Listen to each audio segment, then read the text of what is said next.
Right, we're here. Welcome to another edition of Great British Landscapes. And we've got Jason Theaker here talking about three of his images. Hello, Jason.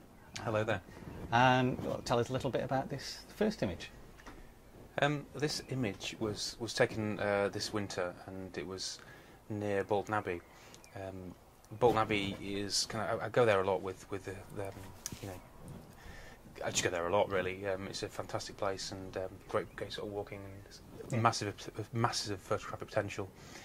No one seems to do really, but anyway.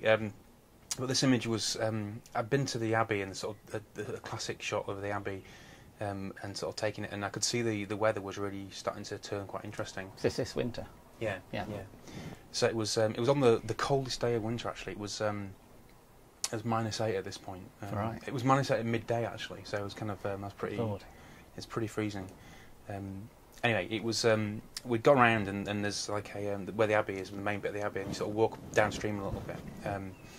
And sort of found, we were walking back actually. The car was sort of a couple miles down here, and I decided not to go for the classic shot because I'd done that quite a few times and I didn't want to do that. So I was wanting to find something different.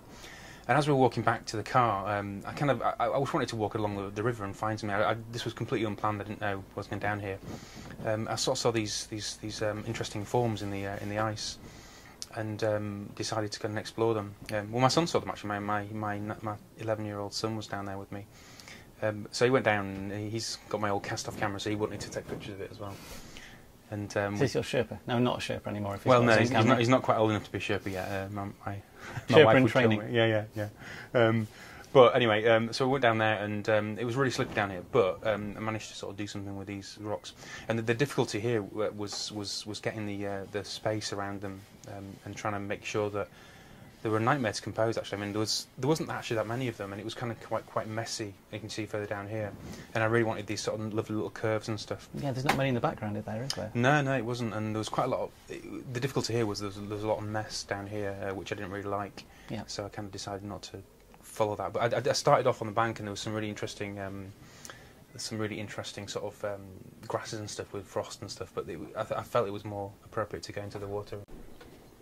What was difficult was getting the really subtle spaces down here. Yes. Making sure that there was kind of a flow. I mean, clearly it's a river and there's a flow there, but really struggling to get the water and sort of also the composition to sort of work around. Somewhere for your eye to travel around the picture. Yeah. I mean, obviously you can't win every time, and there's I would have preferred to have a bit of a gap around here, but you could argue that's like a little bit of tension in the image. But obviously you can't control everything, and I would have had it being perfect. There would have been nice space around everything, but life's not perfect. Nature, you get what you're given. Absolutely, but obviously down here is the area that I didn't particularly like, but because I left it in the distance, it sort of worked okay. Now, quite often I take shots with the sun in a shot, and luckily there was no sun here actually. It was just very soft clouds. It's beautiful colour and shape in those clouds and stuff. Yeah, I mean it was. Because there was lots of gaps in them, you can see from the blue sky. There was a hell of a lot of gaps in them. I also I didn't want to go too long on the exposure because firstly it was cold. Secondly, I was with my son, and but I can't remember how long the exposure was actually, but it's probably about a second. Oh, it's a second or two, doesn't it? Yeah, it's certainly not very long, and you can still see some sort of shape. It's quite nice because it almost looks like ice flowing water. Yeah. I mean, what was really nice about the water was it was crystal clear because it was very, very cold. Yes. Actually, while I was taking this, actually, my son was over here, and there was lots of dry ice with the water had gone down. So obviously, what caused this was. Oh, it's like it's floating. Yeah, it was floating ice, and he was smashing things on, and I was trying to concentrate. Firstly, I was worried about him falling in the water and being in such cold conditions. I mean, 2 miles from the car, and having to drive back. So I was a bit worried about that. But then I was so half my mind was actually on his safety, and sort of kept shouting at him. But anyway, it was an interesting shot. The one thing that bothered me in this shot was the tree area up here. I didn't particularly mind it here, and I kind of had to sort of balance the exposure because obviously there's quite a wide range there. Yes. So I bracketed the shot. So it's just a blend, is it? It is, yeah. Yeah. I mean, you can see where the blend is slightly here. Yeah, it's nicely done there. A grad wouldn't have worked that well because No. the sort of this dark, massive dark area there, and there's no way you could start sort of correcting that in Photoshop. Yeah. So I sort of accepted that some of these trees were becoming quite dark, and sort of blended it to get the areas. So what lens is this with? I think fairly wide, is it? Probably my wide one, my 17 to 40. Yeah. It's pretty wide. I can't remember actually. I don't. I mean, I'd have to look at the data on it to remember what it was. But yeah, I'd just taken a brand new lens out. I'd bought it literally days before, and I dropped it in the water when I was doing Oh this. dear. Yeah, so I was swearing quite a bit. My son, it's funny because when I got back to the car and met my wife, told her what happened. I ran straight to the toilets to try and get the hot air dryers on it, and it's fogged up a little bit, but it was fine. Was it not working? No, it's absolutely fine actually. All right. I didn't try it then, but but yeah, it's a bit of a funny story to go along with it, really. Well, they do say you shouldn't try them, don't they, when you get water on electrical equipment? Well, I got told that the day after. I think I was lucky because it was so cold. I think the metal had really got close together and not much water got into it. Right. So, yeah. And it was just, luckily, I think it's the normal tolerances of the lenses. Yeah. So do you carry a few lenses with you when you're out normally? Just 3 lenses, really, 3 standard sort of lenses. Just going to get the full range. You're a Canon user, aren't you? Yeah. 5D Mark II. That's right, yeah. So that would be landscape range, 17 to 40, yeah. 24 to 105. That's right. And 70 to 200. That's right. And I got the F4 ones. Yeah. And I got an extender on the I think 1.4 extender. Oh, you got a huge range then. Give me a little bit more range. 17 to 300. Yeah. It works really well actually. I very rarely take it off because when I want to go long, I kind of want to really start picking detail out. Yes. So I just kind of enjoy messing around with that. One thing I'll find with it, I've only recently had it actually. I've not really spent a lot of time using telephoto. I used to borrow them. I used to work at the art college in Leeds, and I used to borrow them from there. But I kind of I'd like to go longer than that because it's just a matter of kit you got to carry though, isn't it? Yes.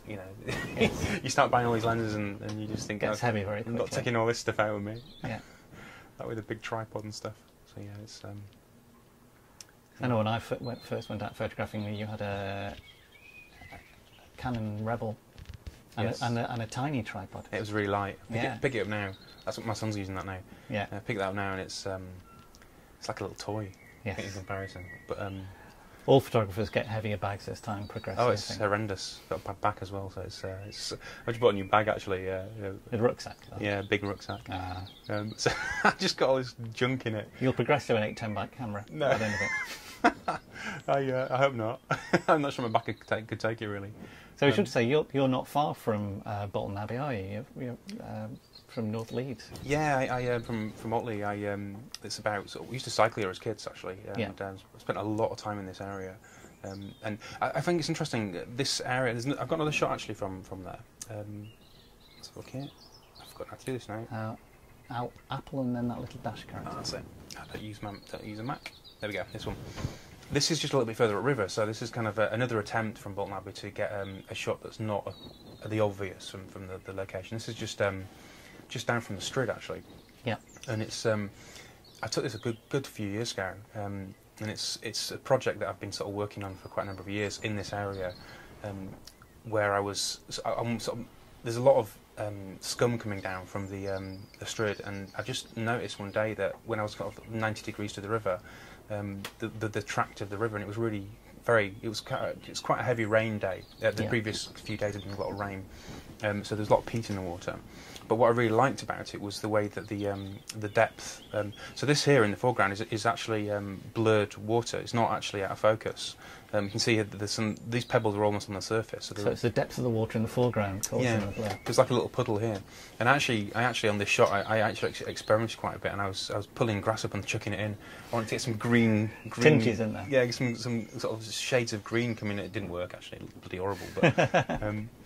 But I was particularly fond of the reflections and the way that the water came down. This was a 30-second exposure.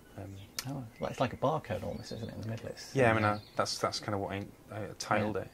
And you've got vertical lines in there from the reflections as well. Yeah, but what I really like is the movement, because you can see it's sort of the beech trees in the distance here, and you can see the foliage is kind of blurred in different places. So there's really sharp bits, and then there's really sort of blurred bits, and also the reflections of that, and then the sort of really sharp lines that are coming along here. So you've got the softness of the water moving and the sort of mirror-like quality here, and the sort of movement and stuff in the sort of sharp areas. So I'm just put this sort of so you've got all this.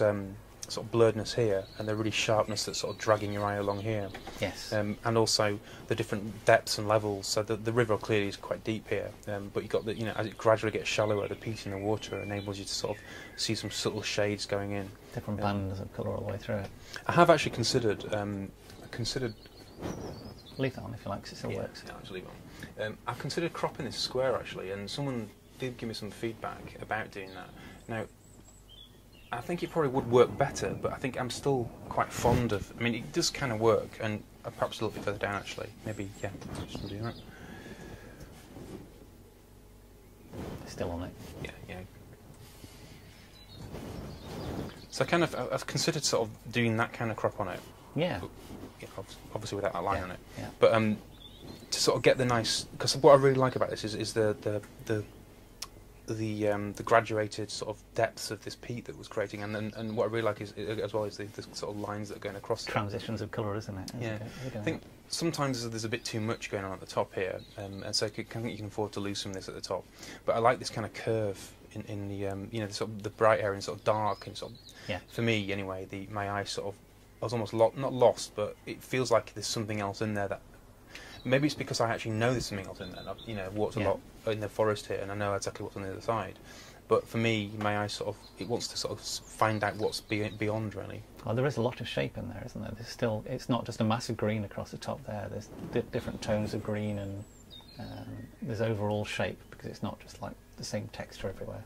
Yeah, I mean, I've been back here in autumn to get something similar with kind of the same idea. I wanted to sort of explore more colour up in this area, because it's very green, and it's almost too green, really. Are they beech, or are they? I think they're beech, actually. I assume they're beech. Yeah, they don't look like evergreen trees. They look quite delicate, actually. Yeah, they're certainly not evergreen. Right. Because they do go, don't they? Yeah, so it's great around here in this area in autumn, because you get some amazing colours. Because obviously the leaves start collecting in certain pools and things, but so something with with this kind of, well, it depends on the light really, but so that's kind of work in progress. It's not quite there yet, but it's something that I want to explore a little bit more.